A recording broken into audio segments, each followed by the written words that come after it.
The president urges cabinet to make all options available to Filipinos in the Middle East, just in case tensions between Iran and the United States reaches a flashpoint. The chief executive also held an emergency meeting with defense and police officials over the weekend to discuss how to handle this situation. Here are the details. President Rodrigo Duterte is asking Congress to hold a special session to discuss the situation in the Middle East. Congressmen are currently on a break and will resume session on January 20. But the chief executive said bureaucratic processes should not hinder or delay assistance to migrant workers. I suggest that Congress, even for about,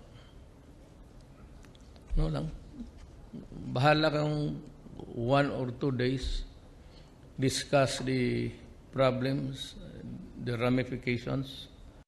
The Middle East hosts about 1.2 million OFWs. There are around 1,600 Filipinos in Iran and 6,000 in Iraq. They are likely to be caught up in the growing tension between the U.S. and Iran. Duterte called for an emergency meeting with Secretary Delfin Lorenzana and military and police heads on Sunday afternoon. He admits fearing for the Filipinos' lives. Kinakabahan ako. Iran seems to be bent on retaliation, which I think will come. It's a matter of time. The president tells the Finance Department to provide funds for the repatriation of Filipinos in the Middle East. The chief executive likewise ordered other agencies to come up with a standby fund worth billions of pesos in case Filipino workers in the region had to be brought back to the Philippines. The AFP says they're ready to deploy aircraft and naval ships to fetch Filipinos who wish to return to the country. We are improving our plans not only on Iran and Iraq, but also to the whole Middle East.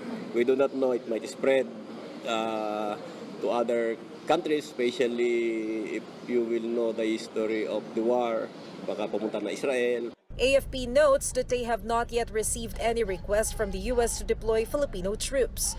As of now, wala. Because our agreement with the United States doesn't cover that, yung mangyayari sa Middle East. The PNP, meanwhile, is monitoring possible Iran and Iraq sympathizers in the country as they may exact retaliatory action in home soil. Despite Duterte's tirades against the U.S., Manila and Washington are bound by a defense treaty.